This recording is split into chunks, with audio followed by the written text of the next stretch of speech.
Welcome to the first ever Black on Purpose podcast. Clap it up, my friends. Clap it up, clap it up, clap it up.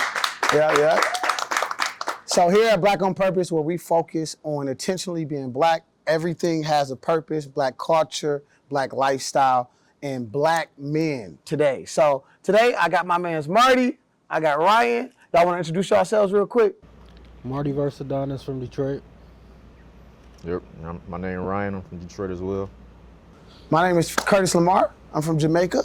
No, I'm from Detroit. I'm from Detroit, Michigan. West side, best side, of course. Curtis Lamar, Curtis McKinnon, aka Curtis Lamar. Today we're gonna go over some amazing topics about being Black men, and things that affect us and affect the world around us. And today, with you guys, we're gonna talk about AI. Y'all familiar with AI? What does AI mean to you? Like, what is AI to you? AI for the future. The future. Yeah, for sure. I mean, it's gonna make a lot of people a little lazy, but in a sense, it's gonna make things better too. You know what I'm saying? Because it's gonna kind of meet certain people halfway. You know what I'm saying? So. Yeah, I look at AI. It's like a tool. You know what I mean? It was a time when the computer was new to everybody. People didn't know how to use it. People thought it was going to change, with the year 2000 and everything. And I feel like we're going through another birth with AI, where it's new, but it's important that we understand it and we know how to use it, because it's a lot of individuals who are going to use it. And so. Yeah, I don't want to talk about my age too much, but I was literally right before internet, so that's kind of crazy. I know that's terrible, man. We're gonna cut that out the podcast. But anyway, so when you are in the modeling, agencies, printing agencies, you are in sound and tech, right? Do you believe that AI is not only gonna replace us as replace our jobs, but as entrepreneurs? Do y'all think it's going to replace us as businesses as well? Like in what retrospect too? No, I don't think so. It's just quote. I've been going to a lot of conferences lately, and this has been like a hot topic. The quote is, AI won't take your job, but somebody who knows how to use it will. Mm-hmm. And I stand by that, and I believe that's true. So if you don't have that in your toolkit, if you're not familiar with the ChatGPTs, with the Dollies, and all these different AI platforms, you could be in a situation where somebody who knows just as much as you but knows how to use AI could take your job. So that was solid. That's a great quote. Yeah, I would say AI is going to do what it needs to do for everybody. You know what I mean? So you can't ignore it. It's coming. You know what I mean? So you got to accept it and make it work for you. For me, and a lot of people who I know that own businesses use AI just to save time. You know what I mean? AI gets you a lot of your time back, which means you'll need less employees. So in that sense, you know what I mean, it may affect the workforce in that way. But like one of my favorite AI apps is Opus, right? Opus is an AI app where when you take your content, whether it's to promote your business in commercial form or a long piece of content like a podcast. So, essentially we could take this whole episode and run it through Opus, and it'll give us like 16 different versions of it. And it'll put the verbiage on there for you, and it's accurate. It gives you all the best points. So for me, or somebody who does editing, it just saves you a lot of time. You know what I mean? So it's gonna do what it's supposed to do for everybody. Yeah, I agree with that. I also agree that it's for sure taking jobs. You know what I mean? Especially when it comes to the airport and going to McDonald's. You're hitting the machine. That was somebody's job. Even though it's people back there cooking it, until they start getting the patty flippers and all the rest of the fried person coming out. I think AI is definitely getting to a point where it will take jobs, but at the same time that Ryan was talking about too, like as a business, using mini chat in the DMs on Instagram has really saved my life. I mean, actually, it cost a couple people their job because we got less people in our DMs because it has that automatic response on triggering keywords. So yes, it may take jobs, but at the same time, if you figure out how to use AI in a certain way, then you can still, create more things from that end too. So, how do you feel about AI policing, cities like the shot spotter and other things like that? Do you think that helps out the community, especially in Detroit? Because we had shot spotter, and I know they caught a few people. How you feel about that type of AI policing? Yeah, I feel like that technology helps a great deal in that sense. But it's just like anything else. It's just like the previous question. The police force, large corporations, they're gonna use it to their advantage as well. You know what I mean? So it's not just like your everyday person or consumer. Everybody's gonna use it, and that's how some people may lose jobs, but it also will help in a municipal capacity as well. Yeah, So I still think in that case, it still should be laws centered around AI. I'm not familiar with many laws and that govern how you can use AI and what you can take from it. We still have our rights, you know what I mean? And AI kind of has it's like a blurry area with it right now, since it's so new, um, where you shouldn't be able to use everything that AI produces against somebody. So I think we need to figure out a ways to govern this and put it on paper of how governments and different municipalities can use it too. So Yeah, for sure. And then, another big thing too is like when we going back to the jobs, it's now you have DoorDash, which I swear I thought of this years before they did it, but I ain't had the money at all to try to gotcha. create I anything, hate when right? that happens. Like you got DoorDash. Now you got self-driving trucks. You got self-driving cars that can deliver food in some places Yeah. where they're, starting to do that communication too. How do y'all feel about that end? Like, I mean, when it comes to that point, like, do you still believe that it's not taking jobs, even though it's actually pulling up and bringing you your Burger King? You feel me? Like, how do you feel it from that end? Like, do you think Me, that? me personally, that's something that type of technology gonna have to grow on me because like even like especially in Vegas, like they got the ones that drive yourself, like Uber drivers. You feel me? So a car gonna come pick you up, ain't nobody driving it. It's crazy. You It's know what I'm wild. yeah, saying? yeah. I'm not trusting that type of technology. You know what I'm saying? That can, Just think if we start doing 100. yeah, And you're like, you know what oh, I'm you can't do saying? Like, nothing at all. You can't press stop. You can't do yeah, I can't do it. That'd It's be just game crazy. iRobot. I can't do it. You know, so I just had this debate last week in Yeah. Vegas with my cousin. Like he said he rather a machine or a robot drive him than a person because they can't be intoxicated. Their judgment can't be impaired. They can't. You ain't got to worry about emotional intelligence. You know what I'm Did you saying? hit him So with the glitch? Like playing 2K, it'd be glitching. Right, right, You know what I'm right. saying? That Yeah, can that can yeah, glitch. That is being drunk. That's worse yeah. than being drunk if it glitch. Like crazy. yeah. So it's apple and oranges. Yeah, no, I agree with that too. I'm not all the way there to trust a car to transport me, around the city. Cause like you Hmm. said, it could be faulty. It could, Mm-hmm.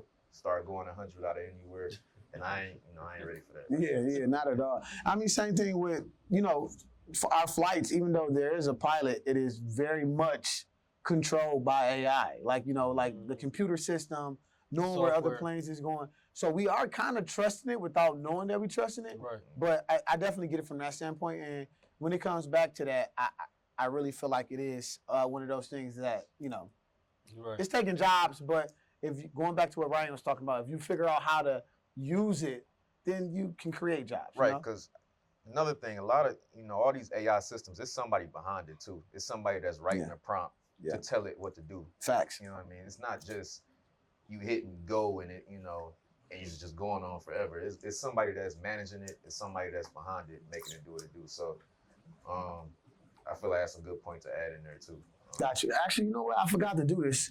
So right here on Black on Purpose, when somebody's making a great statement, I'm gonna crown them for winning the conversation so far. And that statement you made earlier, I'm gonna put the crown on you, bro. It might Okay, get we gotta taken wear off it. on this next subject, but go ahead and put the crown on. All right. Yep, put the crown on. Gotcha. I think Marty gonna go crazy on this next subject. So when I say this word, tell me what the first thing come to your mind, just off bail. All right, you ready? Diddy.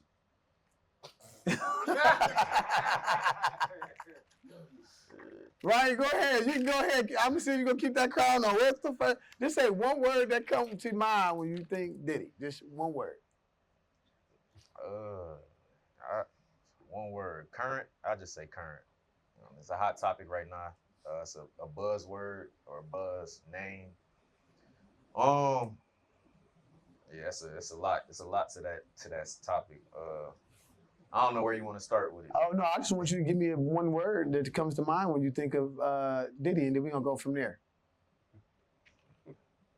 Shit. So I just say oil right now. Oil. Okay, oil. That makes sense. Freak off. Freak off. All right, freak off. All right, so just going to coming in with the Diddy conversation, right? Yeah. How do you feel about it, right? When we're talking to you right now, like, what is your take on it? And then if you feel any differently from that end too, we can go ahead and go into that. But I'm gonna let y'all hold that down. You know what I mean? For sure. Yeah. You wanna? Come on, Marty. All right, how you feel about Diddy? Let me change your camera up a little. Let me turn this a little bit. Diddy a wild boy.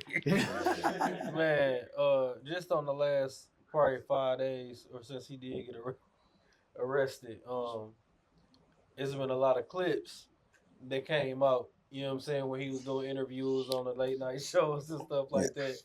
And Diddy he been saying, you know what I'm saying, what type of time he on. He been trying to scream for help and tell everybody, not help, but tell everybody what he a freaky boy. Man, super freaky. You feel me? Like, so it just it don't come to a surprise to me because I seen the interviews. It's just, obviously you don't know everything. You don't know. We wasn't at the freak offs. You know what I'm saying? Speak for yourself. Yeah. Back in 95, I said, no, I'm joking. I ain't never go. I ain't never get the invite. I ain't never get the invite, man. Okay. Nah. I ain't never get the invite. I mean, look, me personally, I'm gonna keep it a buck though. Me personally, I feel like it ain't nothing wrong with, you know what I'm saying, enjoying your success.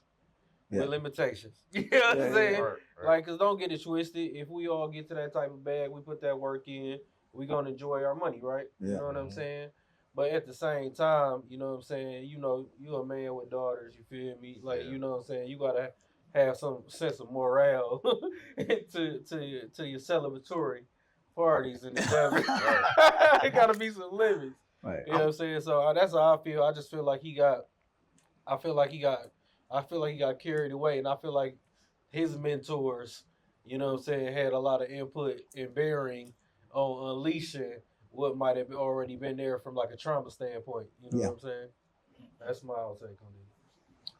Yeah, I was just gonna say, I feel like Diddy, the freak off stuff. I feel like it's a lot of freaky people in Hollywood.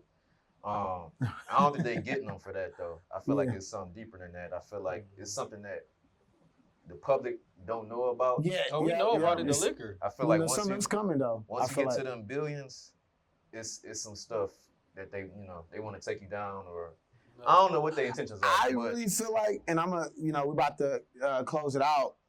Once you get to those billions as a black man. Yes, it ain't many of us. We see evidence of the freaky boy in the towel chasing somebody down and pulling them. So the evidence is there on some of the shit that he did, right? But I also think that try to clean it up. Yeah. I think that's common in Hollywood too. Like, it's a lot of names, no matter what the color is, of people, you know what I'm saying, doing stuff. We can pull tapes of them people, but for some reason they got a target on Diddy. Because he going to war with the liquor companies. Yeah, that's facts. You know what I'm saying? It's gotta be something. Because you got to think about the timeline, bro. They didn't really start coming for him, and people ain't start coming out of the woodwork until he started going, and he was winning in court. Right. See, the cases, like him being on trial with these liquor companies, they owe that black man a lot of money. You know what I'm saying? And so they knew that they couldn't win in court. So, they put emphasis on his personal life. Yeah. Right. I mean, just look at the timeline. I'm not justifying. The lawsuit's going to clean up all the money that they owe, too. Right. We ain't saying he ain't freaky. Yeah. I feel like that's clear. Yeah. But that's the real reason why. Exactly. Sure. Well, fellas, I appreciate y'all so much for coming through and talking with everyone on these subjects. And as black men, Sure. being here on Black in Purpose, the podcast. You know, very excellent. So, I mean, if y'all want to shout out any of y'all social medias to the world. Yeah, for sure. Like I said, Marty from Detroit. Marty verse Adonis on Instagram. Marty _verse _ Adonis. And MVSA Photography. Yeah, Ryan Haven, RyanHavn on all social media platforms. If you ever need sound production, you can hit me up at Creative Audio Solutions Detroit or casdetroit.com. We can provide any sound production things you need. So, yep. All right, we're tuning out. Curtis Lamar on Instagram, curtislamar.crowdfreak. Crowdfreak on Instagram as well if you want to follow that page as well. And then, of course, follow Black on Purpose, Black where on everything we Purpose. do has a purpose, Black culture, Black lifestyle, Black everything. Thank you, my Black brothers, man. That And part. we're tuning out. Peace.